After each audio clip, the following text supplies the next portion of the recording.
Very warm welcome to news edge with Fariha Idrees. Iran और America के माबैन जारी सीज फायर के बरकरार रहने पर अब खदशात नजर आ रहे हैं। इस्लामाबाद में गुज़िश्ता हफ्ते बातचीत का दरवाजा खुलने का इम्कान पैदा हुआ था, लेकिन फिर ईरानी वफ्द ने बराह रास्त मुलाकात से इनकार कर दिया था। जवाब में अमरीकी सदर ने वफ्द का दौरा इस्लामाबाद मुलतवी किया।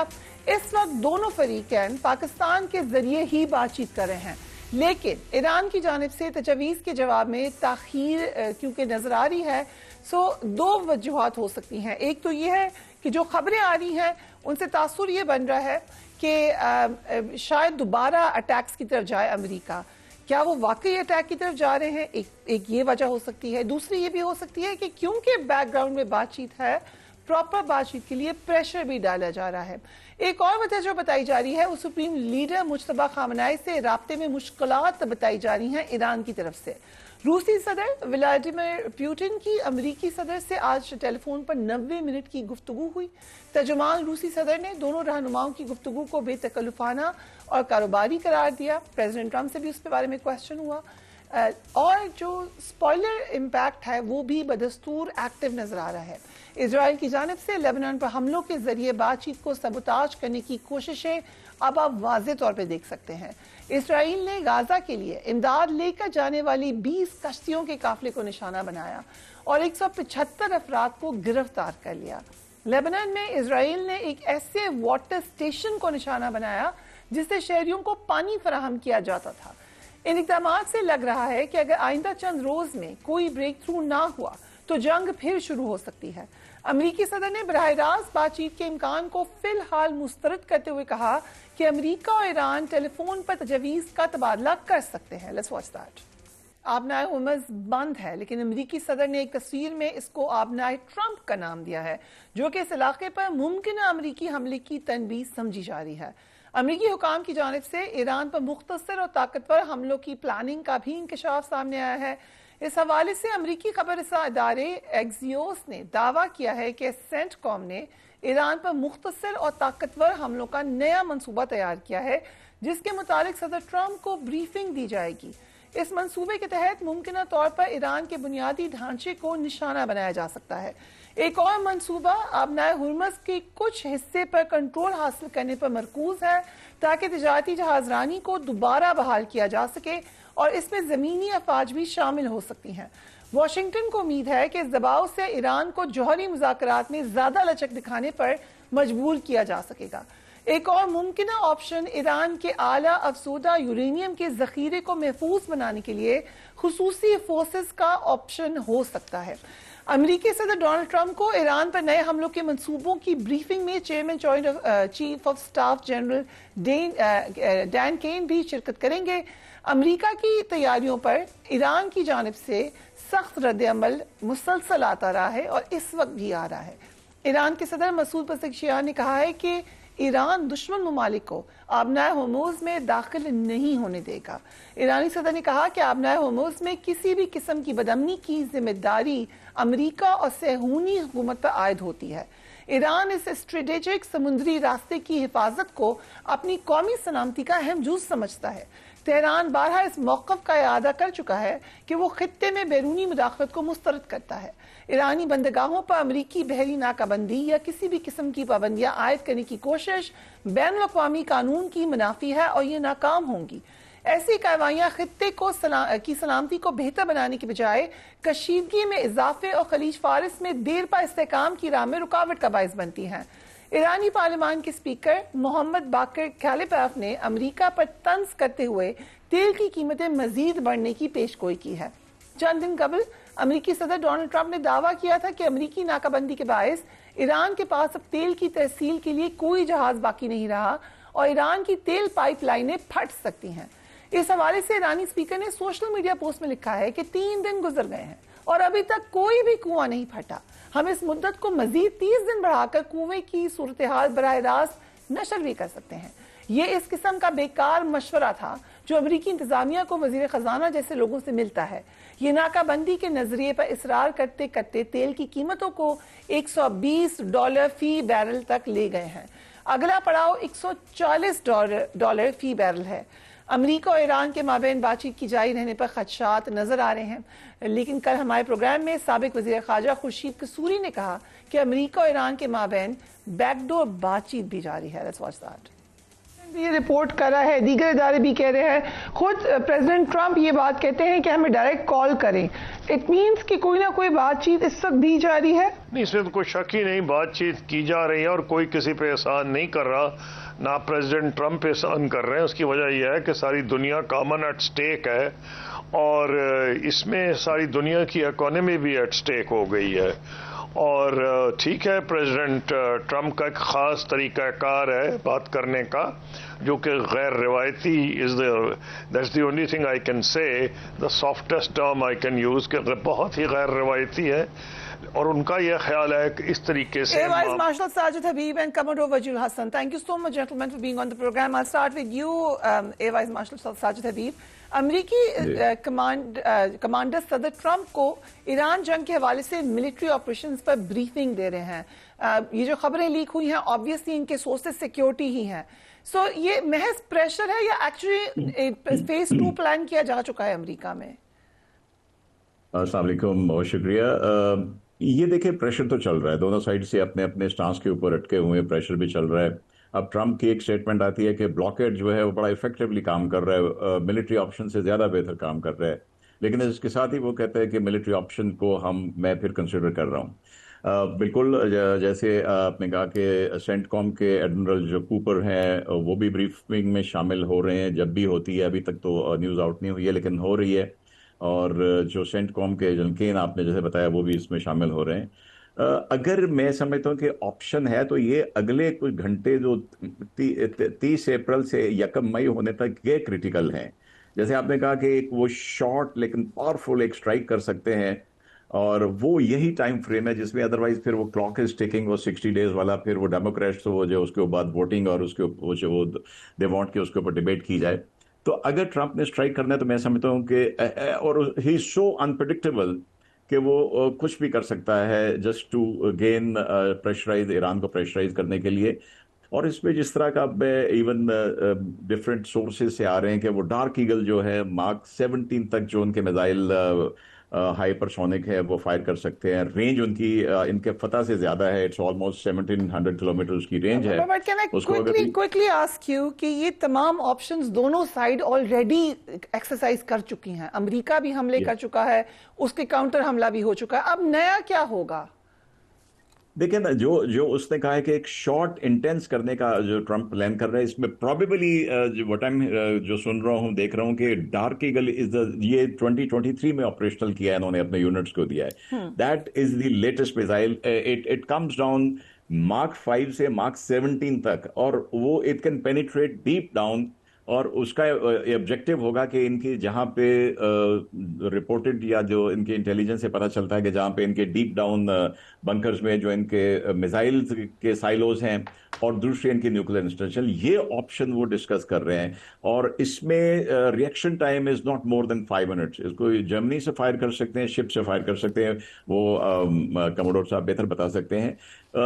अगर तो डेफिनेटली ये रेट्रिक्स हैं, और मैं समझता हूँ इसकी दोनों रीजंस हैं। जैसे आपने, एक तो स्पॉयलर्स हैं, दूसरे हार्डलाइनर्स हैं। और इधर ट्रंप का वही बात है कि उसका ईगो का मसला है, ईरान के लिए प्रेस्टीज का मसला है। तो मैं समझता हूँ कि ये 1 मई अमेरिका का होने से पहले in that part of the world anything can happen. क्योंकि आपने 1 मई का जिक्र कर दिया, ऑब्वियसली उनको इजाजत लेनी है कांग्रेस से।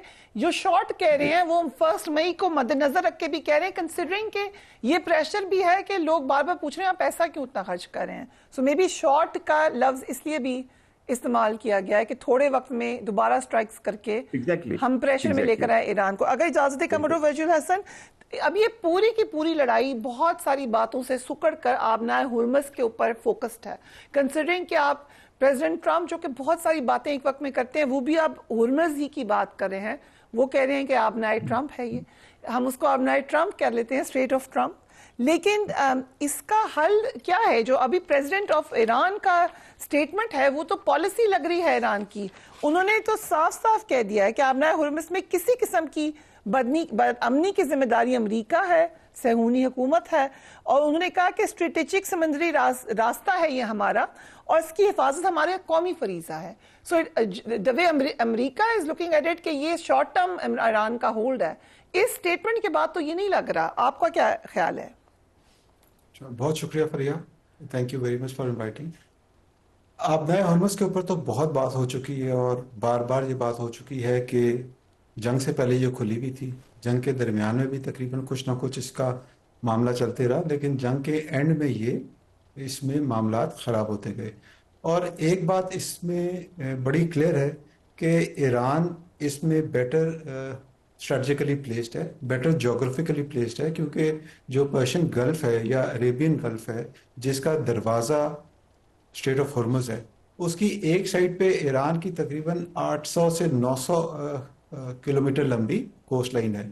तो वो बहुत आराम से प्लेस है कि अगर अमेरिका की फोर्सेस आगे आती हैं तो वो उनके ऊपर मुख्तलिफ तरीके से स्वाम अटैक कर सकता है, जिससे उसको ज़्यादा फ़ायदा है. हैविंग सेड दैट, एक बात हमें और जो डिस्कशन में नहीं आई वो ये थी कि जो कल और आज चली है डिस्कशन ऑन पीट हेग्सेट, जो एडम स्मिथ हैं US house of arm forces committee के, उनके हवाले से, तो उसमें उन्होंने बड़ा शार्प क्रिटिक किया है यूएस की स्ट्रैटेजी को, मिडल ईस्ट की स्ट्रैटेजी अगेंस्ट ईरान, जिसको वो कह रहे हैं कि ये फुल स्केल वॉर है और जिसके ऊपर क्लियर कॉन्सेप्ट नहीं था, कोई क्लियर प्लान नहीं था, जिसकी वजह से डिप्लोमेटिक एफर्ट्स ख़राब हुई हैं, जो अलाइंसेस थे वो ख़राब हुए हैं, और जो यूएस की वैल्यूज़ थी सबसे बड़ी बात, और जो उसकी क्रेडिबिलिटी थी ग्लोबल स्टेज के ऊपर, वो समहाउ द अदर इरोड हुई है.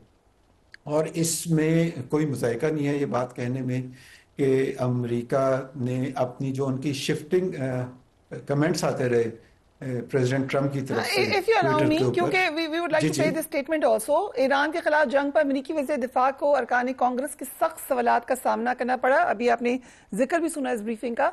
इस ब्रीफिंग में ईरान जंग पर अब तक $25 अरब के अखराजात का इंकशाफ सामने आया है. एक खातून रुकन ने ट्रंप की ज़ीनी हालत पे भी सवाल उठाया. मैं दोबारा आती हूँ कमरो साहब आपकी तरफ, लेकिन ये जरा देख लेते हैं. Let's watch that.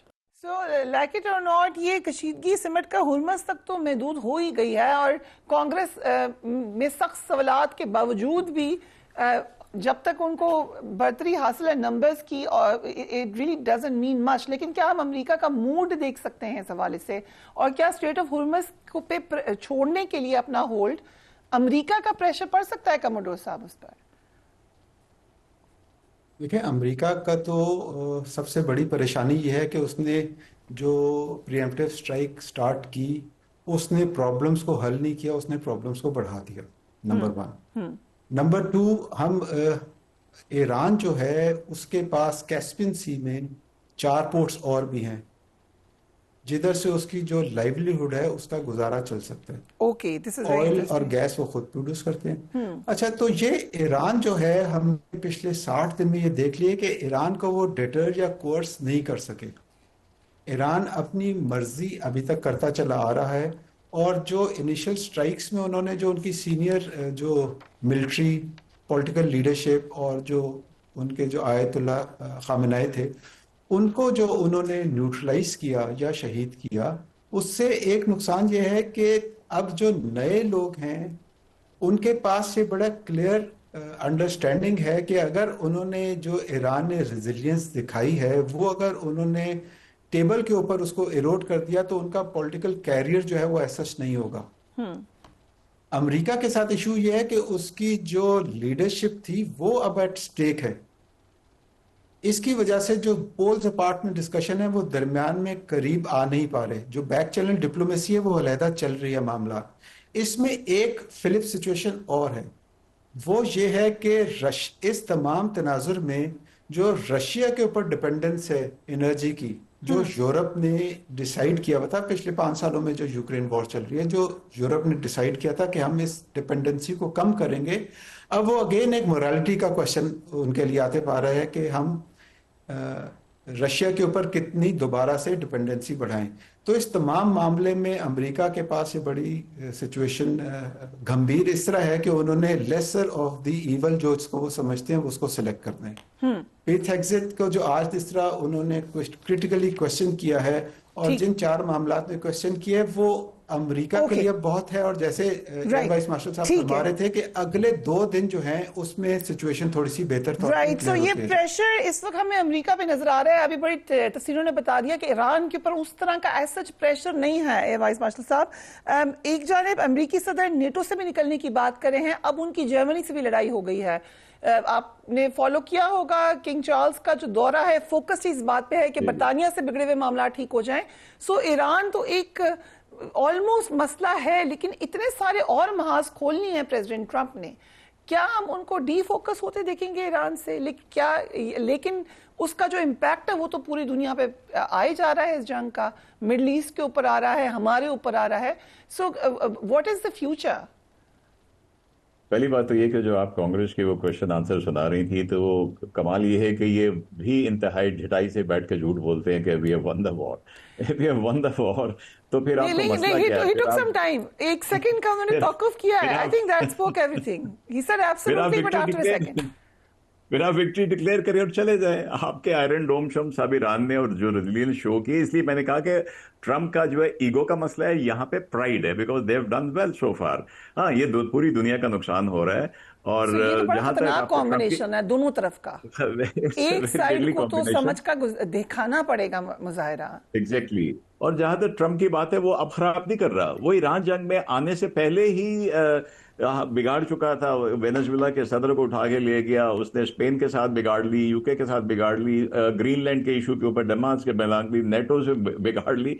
तो I think he is going maybe becomes Gorbachev of United States of America, the way he is doing it. आप देखिए कि उसकी वजह से खलीज में अभी जो यूएई को शय मिली है उसकी वजह से, और ओपेक के अंदर टूट फूट शुरू हो गई है। पहले ही यूएई का और जो है सऊदीया का वो इशू चल रहा था, यमन के ऊपर चल रहा था, तो अब उसमें मजीद टूट फूट जो है वो शुरू हो गई है। तो ये सारा एक बंदे का किया धरा है जिसका नाम सर डोनाल्ड ट्रंप है।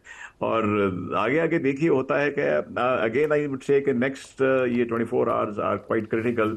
अगर इसमें नहीं होता तो फिर दैट मीन्स के बैकडोर डिप्लोमेसी हमेशा चलती रहती है, वो कहीं ना कहीं सरवाइव कर जाएगी होपफुली। राइट। तो कमर साहब, अब जंग के बाद गल्फ में ईरान का असर रसूख क्या होगा, और सिक्योरिटी के मामले पर गल्फ ममालिक अमेरिका के अलावा अब क्या इन्हिसार करेंगे? क्योंकि भीड़ों को पोजीशन किया गया है, इस दफा अटैक लग भी रहा है कि गल्फ से शायद नहीं होंगे। सो इससे क्या तब्दीली आएगी?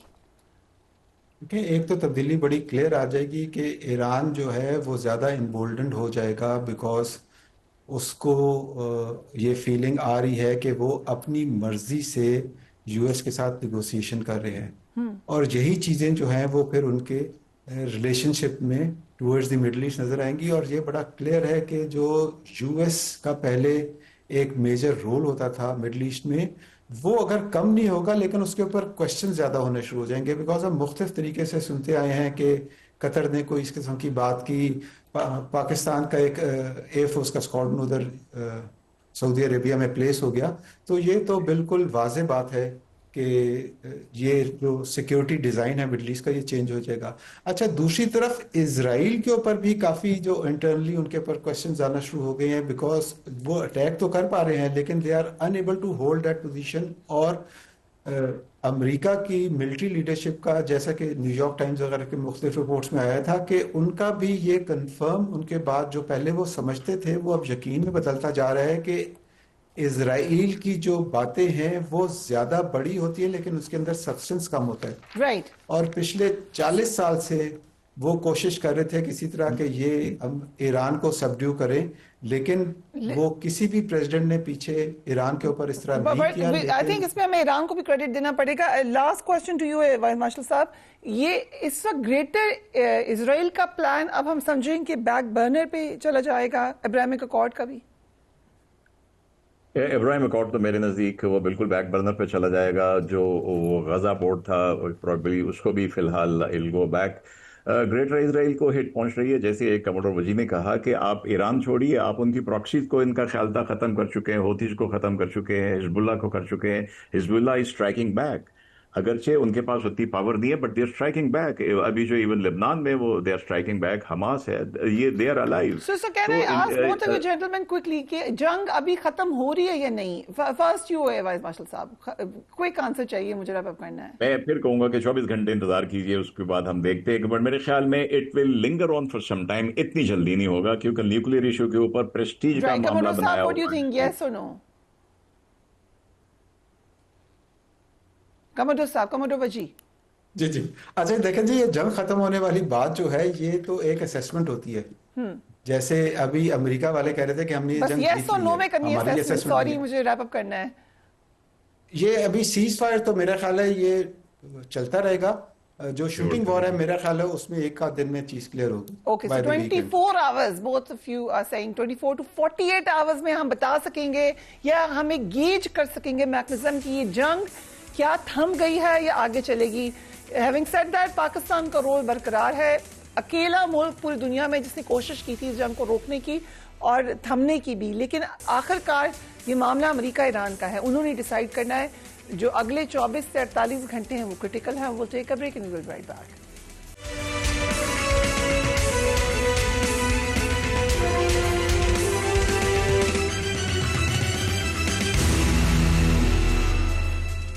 And welcome back. ईरान और अमेरिका जंग की वजह से तेल की कीमतें बुलंद तरीन सतह पर पहुंच गई हैं। खाम तेल की कीमत में 7% का बड़ा इजाफा हुआ है और कीमतें $126 से भी ऊपर चली गई।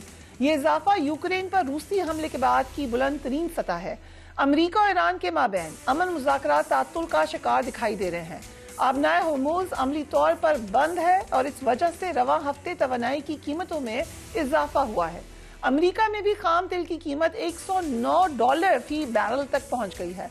वज़ीर आज़म शहबाज शरीफ ने भी वफाकी काबीना से खिताब में पेट्रोलियम मसनूआत की कीमतों में इजाफे का इंदिया दे दिया है। पाकिस्तान में आप फौरन एक पैनिक देख सकते हैं। लोगों ने आज पेट्रोल भरवाया अपनी गाड़ियों में, पेट्रोल स्ट्राइक की भी बातें हुई, लेकिन काम रखना ज़रूरी है क्योंकि इस जैसे जैसे जंग का हतमी नतीजा नहीं निकल रहा, ऐसे ऐसे आप ये अनसर्टेनिटी की बातें सुनेंगे। वफाकी हुकूमत ने दरामदी गाड़ियों पर ड्यूटी खत्म करने का उसूली फैसला किया है। इसका बाज़ाब्ता ऐलान 5 साला नई ऑटो पॉलिसी में मुतवक्का है। नई ऑटो पॉलिसी को हतमी शक्ल देने के लिए स्टेक होल्डर्स के साथ बाहमी मुशावरत की जा रही है। पॉलिसी के हवाले से जो तजवीज़ सामने आई है, लेट्स हैव अ लुक। मकामी सतह पर गाड़ियां तैयार करने वाली कंपनीज की जानिब से ऑटो पॉलिसी का दौरानिया 5 साल की बजाय कम से कम 10 साल की तजवीज़ है। हुकूमत की जानिब से इस्तेमालशुदा गाड़ियों की मियाद बढ़ाकर 5 साल करने की तजवीज़ की भी मुखालफत की गई। ऑटो मैन्युफैक्चरर्स का कहना है कि पॉलिसी से मुकामी सतह पर गाड़ियों की मैन्युफैक्चरिंग मुतासिर होगी। IMF की जानिब से ऑटो सेक्टर में नए सरमायाकारों की हौसला अफजाई के लिए ऑटो सेक्टर को खोलने की तजवीज़ दी जा रही है। मजीद तजवीज़ भी are there on your screen.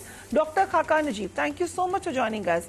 आलमी मार्केट में खाम तेल की कीमत ऊपर से ऊपर जा रही है, $126 फी बैरल पर चली गई है। वजीर आजम ने कहा है कि वो भी नजरसानी करने जा रहे हैं कीमतों पर। सो एग्जैक्टली कितनी कीमत बढ़नी है और ये क्या इजाफा अब हम देखेंगे? तो देखिए ना, जब से ये जंग शुरू हुई है, जो $65 का ब्रेंट था वो इस वक्त तकरीबन $125-26 तक ट्रेड कर गया है। और इसकी आज वजह तो ऑब्वियसली ये है कि ऐसा लग रहा है कि ये जो जंग है ये तवील हो जाएगी, जिसका मतलब है स्ट्रेट ऑफ हॉर्मुज़ जहां से 20% तेल दुनिया का गुजरता है और 22% के करीब LNG गुजरती है, ये दोनों जो हैं अब जंग को 1.5 महीने से जायद होने को आया है, ये दोनों वहां से नहीं गुजरे। जो पाकिस्तान का इस वक्त PDL है वो 107 रुपए है, petroleum development levy on the petrol. इसके अलावा एक 24 रुपए उस पर इम्पोर्ट टैक्स है और एक 2.5 रुपए के करीब कार्बन लेवी है। अब एक तो तरीका यह है कि IMF से दोबारा बात की जाए और इसको 80 रुपए पे वापस लाया जाए, उसमें कुछ गुंजाइश बन सकती है। वरना तो जो इस वक्त इंटरनेशनली पिछले एक हफ्ते में बाइंग हुई है, जो दुबई प्लैट्स का रेट है वही अप्लाई करना पड़ेगा और कीमतें जो हैं वो बढ़ेंगी। सब्सिडी की कोई गुंजाइश ओवरऑल करनी ही नहीं चाहिए, क्योंकि अगर आप सब्सिडाइज करते हैं तो तेल की खपत ज्यादा होती है। दूसरी तरफ ये देखिए ना कि $1.2 बिलियन की इंपोर्ट है सालाना माहाना की बुनियाद पर, वो तकरीबन अप्रैल में डबल होती हुई दिखाई दे रही है, तो वो आपके बैलेंस ऑफ पेमेंट्स को हिट कर रही है। डीजल में तो और कम गुंजाइश है, बिकॉज हमने उस वक्त लेवी को जीरो कर दिया था, which is the maximum counter cyclical जो कर सकते थे, और उसमें तो 36 रुपए की के करीब, आई थिंक 33 रुपए इंपोर्ट ड्यूटी है, 2.5 रुपए कार्बन लेवी है। सो वीड हैव टू सी कि जो वर्कआउट होगा इंपोर्ट ये जो दुबई प्लैट्स, जो दुबई कीमत हमें हिट करती है, तकरीबन उतना पास ऑन होगा। एक पेट्रोलियम डेवलपमेंट लेवी में एक गुंजाइश है जिसको बरूएकार लाया जा सकता है। सो ईरानी स्पीकर मोहम्मद बाकिर कालिबाफ का कहना है कि तेल की कीमतें $140 फी बैरल तक जा सकती हैं। पाकिस्तान पे क्या इम्पैक्ट होगा इसका? जो ममालिक दुनिया में तेल इंपोर्ट करते हैं या एनर्जी इंपोर्टर हैं, let's look at them first. South Asia, Pakistan energy importer है, इंडिया और पाकिस्तान को मिलाएं, बाकी साउथ एशियन को मिलाएं। ईस्ट एशिया जो है वो बहुत ज़्यादा इंपोर्ट करता है मिडल ईस्ट से, चाइना इंपोर्ट करता है, जापान इंपोर्ट करता है, अफ्रीका इंपोर्ट करता है। जो ममालिक एक्सपोर्ट करते हैं उनमें रशिया, नॉर्वे, यूएस बहुत बड़ा एनर्जी का एक्सपोर्टर है, मिडल ईस्ट जो है वो खुद एक्सपोर्टर है, यूरोप इटसेल्फ गैस बहुत इंपोर्ट करता है। सो अगर जिन ममालिक के पास एनर्जी इंपोर्ट है और अभी भी फॉसिल फ्यूल्स पे दुनिया का बहुत बड़ा डिपेंडेंस है, वो इन द शॉर्ट रन क्या कर सकते हैं? Demand compression through time use changes, that's the first step they must take. मैं तो पिछले 1.5-2 माह से कह रहा हूं कि पाकिस्तान को शिफ्ट करना है अपने लाइफस्टाइल को, पब्लिक को भी, पब्लिक सेक्टर को भी, और तीसरा प्राइवेट सेक्टर को भी, ताकि हम ये जो भी 2-4 माह हैं इनको गुजार सकें। वर्क फ्रॉम होम एक चीज है, स्कूल कैलेंडर को ऑप्टिमाइज करें डे टाइम से, मतलब कमर्शियल को आज भी हम कहते हैं हम 8 बजे बंद करेंगे। मेरी गुजारिश ये है कि इसको आप बंद करें जब मगरिब का टाइम हो, सो दैट आपको जो उस वक्त पीक आती है उसमें से ना गुजरना पड़े। मतलब टेम्पररी आप ये ऑड इवन व्हीकल रिस्ट्रिक्शंस कर सकते हैं, हमने कोविड के टाइम में किया। पब्लिक सेक्टर ट्रैवल फ्रीज कर दें, जो गवर्नमेंट की गाड़ियां हैं उनको प्योरली पूल्ड पे ले जाएं, लोगों को बराबर करें कि मैनेज करें अपने energy audits. What does that mean? That means कि इंडस्ट्रियल कंज्यूमर जो है जब एनर्जी ऑडिट करता है, so it can really save on the kind of energy that is being done in the country. और जैसे मैं कहता हूं कि पाकिस्तान में एक कैंपेन रन करनी चाहिए, save fuel save your rupees, and when you save your rupees, तो जो $500-600 मिलियन हर ठीक है। सो पेट्रोलियम कीमतों में इजाफे के बाद जहाँ रोजमर्रा की अशिया की कीमतों में इजाफा होगा, वहीं बिजली की कीमतों में कितना इजाफा होगा? सो देखें ना, अगर आप फर्स्ट राउंड इफेक्ट देखें तो आपने पेट्रोलियम की प्रोडक्ट्स को इंक्रीज किया। अब आप ये देखिए कि पिछले हफ्ते फ्राइडे वाले दिन एक आया जिसे हम कहते हैं सेंसिटिव प्राइस इंडिकेटर। ये एक फास्ट मूविंग इंडिकेटर है, हर हफ्ते आता है।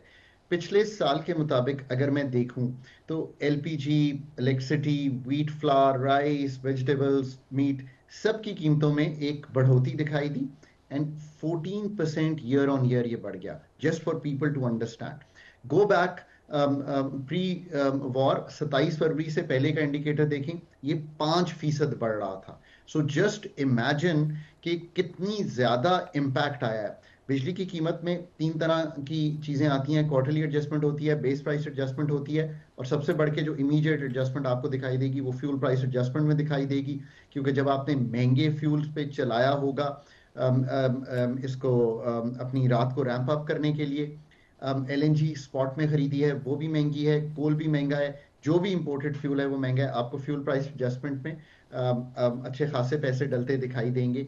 इसीलिए मैं कहता हूं कि आपने अपनी जिंदगी को मैनेज करना है, और इसी का जो इम्पैक्ट है वो ट्रांसपोर्ट कॉस्ट में भी दिखाई देगा, एग्रीकल्चर इनपुट्स में भी दिखाई देगा। अभी तो फर्टिलाइजर उतना महंगा नहीं है पाकिस्तान में, अगर गैस प्राइस एडजस्ट होगी, जब भी होगी, जो कि होगी, तो आपको उसमें भी एक इम्पैक्ट दिखाई देगा।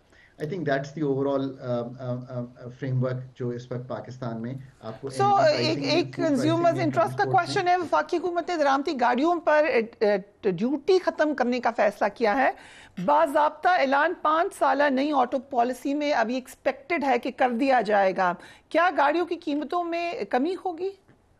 देखिए, सबसे ज्यादा इम्पोर्टेंट बात यह है कि पाकिस्तान में हमने गाड़ियों को असेंबलर्स बनाकर और कुछ प्रोटेक्टिव इस तरह से रखा कि बहुत हाई टैरिफ में हमने रखा, और ये कोशिश हम करते रहे कि हम एक डिलीशन प्रोग्राम के थ्रू, जो कि खुद भी नहीं हुई, तो 2-4 मैन्युफैक्चरर्स को ही रख के असेंबली करते रहे। सबसे पहले ये बात है कि लोगों को कंपटीशन मिलना चाहिए, क्वालिटी मिलनी चाहिए, और ये जो इंपोर्ट बिल है वो भी मैनेज होना चाहिए। That is what we are trying to do. इसका तरीका ये है कि हम गाड़ियों की मैन्युफैक्चरिंग बढ़ाएं, दुनिया में गाड़ियां बेचें, तब आप इकोनॉमीज ऑफ स्केल का बेनिफिट लेंगे। That's the most important to understand. सबसे इंपॉर्टेंट बात यह कि गाड़ियां is not a good transport policy. A good transport policy is a policy जो कनेक्टिविटी दे नोडल ट्रांसपोर्ट की। सो पहले तो ये सोच ही गलत है कि हम सारी कॉन्सेंट्रेशन इस पे ले जाएं, पर जो जवाब ये है कि टैरिफ्स को आप जरूर ओवर द ईयर्स मतलब कम करें, उससे लोकल कंपटीशन बढ़ेगा, क्योंकि लोकल कंपटीशन compete कर रहा होगा इंपोर्टेड अच्छी गाड़ी से जो जापान में या चाइना में जहां पे भी बनती है। इससे जरूर मिडिल और upper middle income house holds को फायदा होगा। पर असल बात is a very something very very different. ये तो है कि मोबिलिटी मैनेजमेंट सिटीज में कैसे करनी है, एफिशिएंसी कैसे होनी है, और ओवरऑल गाड़ियों की बजाय जो फ्रेट कैरी करना है वो हमने कैसे 85% फ्रेट आप कैरी करते हैं इस वक्त, ट्रांसपोर्ट करते हैं हाईवेज पे, that should be done on railways. When I talk about these things, I have to look at a very deeper meaning of this. अगर अभी भी मैं ये कहूं कि सड़कों पे ज्यादा गाड़ियां ले आएं, तो that is not the way. एक बस जो है अगर 12 गाड़ियों को रिप्लेस करती है, तो what should we be doing? We should be doing that bus. क्या हमें अंडर पासेस बना के ये मुल्क चलाना है, या हमने इस मोबिलिटी मैनेजमेंट को बेहतर करके ये मुल्क चलाना है? देखिए, पाकिस्तान में जरूर फ्यूल एफिशिएंट हाइब्रिड ईवीज पे जाना है, बट अगेन पब्लिक ट्रांसपोर्ट और कार्स, मोटर बाइक्स और trams, you have to think much more deeper अगर इस पॉलिसी को ठीक करना है। मैं समझता हूं कि इलेक्ट्रिक बाइक्स, बसेस और पब्लिक ट्रांसपोर्ट ही पाकिस्तान का फ्यूचर है। Okay, very interesting. सो मौजूदा IMF प्रोग्राम में फंड हमें अब तक 75 से ज्यादा शराय दे चुका है। क्या पाकिस्तान रिफॉर्म्स पर काम नहीं कर रहा? हम बिल्कुल काम नहीं कर रहे, बार बार शराइत कम होनी चाहिए, बढ़ रही हैं। पहले तो सबसे ज्यादा इंपॉर्टेंट बात मैं हमेशा समझाता हूं कि IMF एक ICU का डॉक्टर है, lender of the last resort है। आप 24 बार ICU के डॉक्टर के पास गए हैं, lender of the last resort के पास गए हैं 78 साल में। So you must think what you are doing wrong, and अगर आप अब भी IMF प्लस नहीं करेंगे तो इस मसले से निकलेंगे नहीं। IMF engagement is about good negotiation. मैंने पाकिस्तान का 2013-16 का भी प्रोग्राम जो है वो एंकर किया है, रन किया है, और मैं बार बार ये समझाता हूं कि IMF gives you macro stability, it gives you time and space, it gives जो external financing gaps हैं वो कम हो जाते हैं, FX reserves बढ़ जाते हैं, थोड़ी सी पॉलिसी क्रेडिबिलिटी आ जाती है। ये स्पेस यूज करनी है एनर्जी को ठीक करने, इंडस्ट्रियल पॉलिसी को ठीक करने, प्रोडक्टिविटी को ठीक करने, प्राइवेटाइजेशन करने के लिए। जो ममालिक ये सब काम नहीं करते वो बार बार IMF के पास जाते हैं। ये प्रोग्राम भी आपका प्रोग्राम है, ये IMF का प्रोग्राम नहीं है। दूसरी बात ये है कि जो कंडीशनैलिटीज हैं उसका मसला ये है कि पाकिस्तान नॉर्मली कंडीशनैलिटीज आती हैं टैक्स यानी कि रेवेन्यू साइड पे, फिस्कल को मैनेज करने के लिए और मॉनेटरी को। पाकिस्तान की कंडीशनैलिटीज इसलिए और क्विकली जो चेयरमैन आपका कहना है कि IMF बेडरूम तक आ रहा है, how do you look at that statement? Because वो मैंने एक आर्टिकल लिखा था आई थिंक 2-3 साल पहले डॉन अखबार में, और मैं सबको कहता हूं कि वो पढ़ें। मैं यूजुअली बड़े पॉजिटिव आर्टिकल्स लिखता हूं, फॉरवर्ड लुकिंग लिखता हूं। उस आर्टिकल का नाम है ट्रूली अनलकी। वो ममालिक जो अपनी थिंकिंग को आउटसोर्स कर देते हैं, जिसका मतलब है कि पूरा एनर्जी सेक्टर जो है वो हमने मल्टीलैटरल्स की ईमा पर उसको पूरा रीडिजाइन किया। अब भी मॉनेटरी पॉलिसी से लेकर हमारी फिस्कल पॉलिसी में जब भी ऑब्वियसली फंड का प्रोग्राम चल रहा होता है तो एक बहुत ज्यादा इंटरवेंशन होती है। ठीक है, अपनी थिंकिंग को वापस लीजिए। वेरी इंपॉर्टेंट, अपनी थिंकिंग को वापस लेके आए। हमारे साथ है doctor Khaqan Najeeb. Will take a break and we will be right back.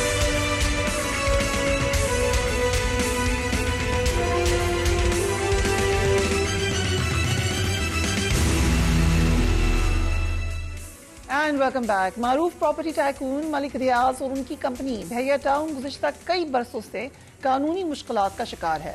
अब इनकी मुश्किलात में मजीद इजाफा होता नजर आ रहा है। मलिक रियाज के खिलाफ कराची, रावलपिंडी और न्यू मरी में सरकारी और निजी अराजी पर कब्जे के इल्जामात हैं। अगस्त 2025 में बहरिया टाउन की प्रॉपर्टीज की नीलामी भी कर दी गई थी। अलकादे ट्रस्ट केस में उन्हें मफरूर करार दिया जा चुका है। ये वही मुकदमा है जिसमें बानी पीटीआई को 14 बरस और उनकी अहलिया बुशरा बीबी को 7 साल कैद की सजा हो चुकी है। नैब के मुताबिक अलकादे यूनिवर्सिटी की जमीन बानी पीटीआई और उनकी अहलिया को मलिक रियाज की जानिब से अतिया नहीं की गई थी, बल्कि ये एक मुबैना खुफिया मुआहदे का नतीजा थी। मलिक रियाज ने ये जमीन इसलिए दी क्योंकि उस वक्त की हुकूमत ने उनको एक बड़ी सहूलत फराहम की। 190 मिलियन पाउंड की रकम बरतानिया में मुंजमद होने के बाद पाकिस्तानी हुकूमत के हवाले कर दी गई। हुकूमत ने वो रकम बहरिया टाउन कराची के केस में सोसाइटी के जिम्मे वाजिब उल अदा 460 अरब रुपए की रकम में एडजस्ट कर दी। अब नैब के सबरा lieutenant general retired Nazir Ahmad ने ऐलान किया है कि मलिक रियाज और उनके बेटे के खिलाफ रेड नोटिस जारी किए जा रहे हैं। रेड नोटिस क्या है, इसके असरात क्या होते हैं, एक जायजा लेते हैं। रेड नोटिस इंटरपोल को कानून नाफिज करने वाले इदारों से की जाने वाली एक दरख्वास्त होती है। दरख्वास्त का मकसद किसी शख्स को तलाश करना, उसकी हवालगी या कानूनी कार्रवाई तक आर्जी तौर पर इसको गिरफ्तार करना होता है। इंटरपोल के मुताबिक रेड नोटिस कोई बैनुल-अक़वामी वारंट गिरफ्तारी नहीं होता।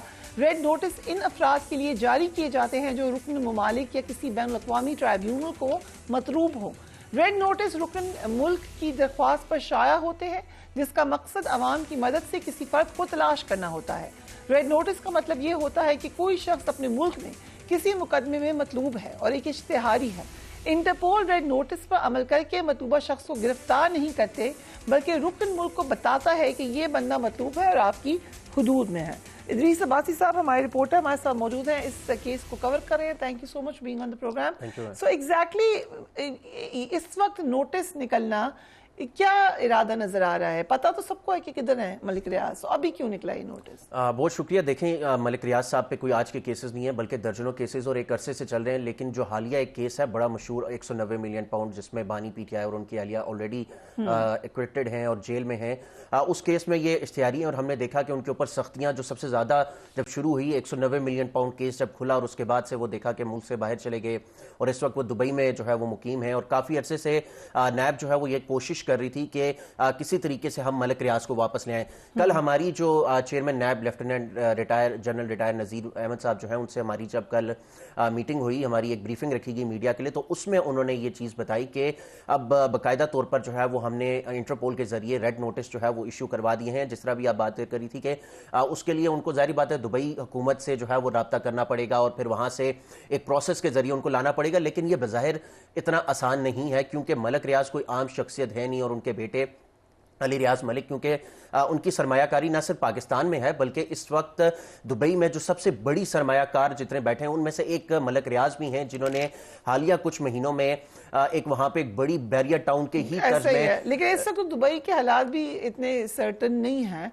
देखें, दुबई के हालात सर्टन नहीं है। जो दुबई के हालात हैं वो एक अलग चीज है, एक अलग इशू क्रिएट हो चुका है। लेकिन दुबई को इस टाइम चाहिए है इन्वेस्टमेंट, इन्वेस्टर्स बड़े चाहिए। तो मलिक रियाज उनके लिए एक बहुत बड़ा ऐसा फेस है इन्वेस्टमेंट पॉइंट ऑफ व्यू से कि दुबई इतनी आसानी से उनको पाकिस्तानी हुकाम के हवाले जो है वो एक मुआहिदा है इस हवाले से यूएई के साथ। बेशक आपका मुआहिदा आपके इंटरपोल के हवाले से हो, लेकिन इंटरपोल के जरिए अगर आपने इंटरपोल के जरिए उन्होंने लाना है तो आप इंटरपोल को रिक्वेस्ट करते हैं, इंटरपोल फिर दुबई हुकूमत को रिक्वेस्ट करता है, जो भी मुल्क हो, कि ये बंदा फलां मुल्क को मतलूब है तो आप दें। क्या लग रहा है चेयरमैन ने अभी बात हुई उनसे, हमारी जो कल जब बात हुई उनका एक जारी बात है, आपकी एक बॉडी लैंग्वेज जो है वो काफी चीज जो है वो डिस्क्राइब कर देती है। लेकिन जब चेयरमैन नैब थे उन्होंने जो कल उनकी बॉडी लैंग्वेज थी वो बड़ा कॉन्फिडेंट नजर आ रहे थे। उन्होंने बड़े कॉन्फिडेंस के साथ ये बात क्लेम की कि हमने जो रेड नोटिस इशू करवा दिए हैं आपके लिए, जो हम अगली ब्रीफिंग रखेंगे उस अगली ब्रीफिंग में आपके पास हमारे लिए बहुत सारे सवालात होंगे। और उन्होंने ये बात भी क्लेम की कि ये जो केसेस आपको बता रहे हैं 900 अरब रुपए के, जो बैरियर टाउन एक कराची है, बैरियर गोल्फ सिटी है,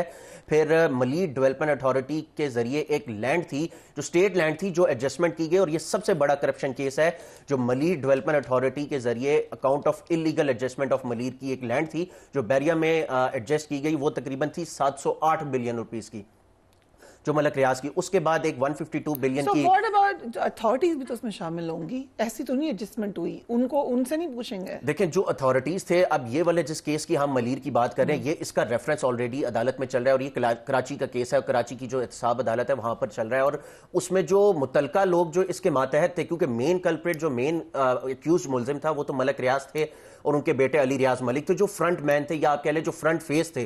ऑब्वियसली एक केस का कोई ऐसा फ्रंट फेस जरूर होता है जो एक बजायर कोई पब्लिक पर्सनैलिटी हो या पब्लिक फिगर हो, तो मलिक रियाज ऑब्वियसली एक अरसे से वो पब्लिक फिगर है जिनका शायद हर दौरे हुकूमत में हर जो है वो पार्टी के साथ एक अपना कनेक्शन जरूर रहा है। तो इसलिए जो अभी जो मौजूदा कि जब इतने उनके कनेक्शंस हैं तो क्या असल आपके ख्याल से कुछ होगा उनके खिलाफ? बज़ाहिर आप देखें अगर वो पाकिस्तान में होते ऑब्वियसली वो इस वक्त तक जो है वो शायद बिहाइंड द बार्स होते, लेकिन जो हालात चल रहे थे जिस तरीके से पिछले हद तक उनकी हद तक सख्तियां थी। और आपको यहाँ पे एक चीज बताएं, महीना तकरीबन 2-1 महीने पहले नैब की जानिब से एक प्रेस रिलीज ना सिर्फ एक दफा बल्कि 3 दफा जारी की गई कि मलिक रियाज ने जो दुबई में जब प्रॉपर लॉन्चिंग की थी अपनी नई सोसाइटी के, पाकिस्तान के शहरियों को या बारह किया गया प्रेस रिलीज के जरिए कि आप में से कोई भी वहां पे इन्वेस्टमेंट करेगा तो नैब उसके ऊपर एक्शन लेगा, आप में से कोई भी ना करे। उसके अब जब ये किया गया तो उसके बाद ऑब्वियसली पाकिस्तान के लोग, जारी बात है जो हालात थे, जिस तरीके से नैब एक्टिव है, तमाम इदारे एक्टिव थे, तो ऑब्वियसली अभी तक पाकिस्तान से किसी ने उस तरीके से वहां पे इन्वेस्टमेंट नहीं की। पाकिस्तानी जो शायद ओवरसीज थे उन्होंने शायद इन्वेस्टमेंट की हो, लेकिन अभी चूंकि दुबई में हालात ऐसे हैं, मतलब ओवरऑल दुबई को बड़ा डैमेज पहुंचा है इस रीसेंट अरसे में, और उनको अब इस टाइम इन्वेस्टमेंट बहुत चाहिए, उनको इन्वेस्टर्स चाहिए, तो मेरे ख्याल से उनको लाना बहुत मुश्किल है। अब्बासी साहब मलिक साहब को पाकिस्तान में यस और नो क्या लग रहा है आपको?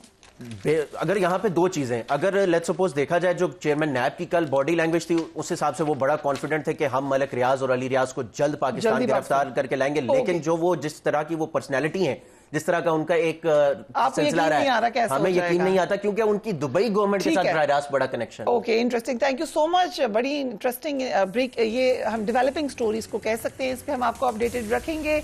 इस वक्त सबसे बड़ा मसला प्राइसेस का नजर आ रहा है, इन्फ्लेशन इस वक्त भी बहुत ज्यादा है, और जो हालात हैं क्योंकि डायरेक्ट जुड़ गई है ये इस वक्त आपने हुर्मुज़ की ओपनिंग से, उससे लग ये रहा है कि एक और झटका मिलने वाला है प्राइसेस के हवाले से। अपने घर वालों का ख्याल रखिए। अल्लाह हाफ़िज़।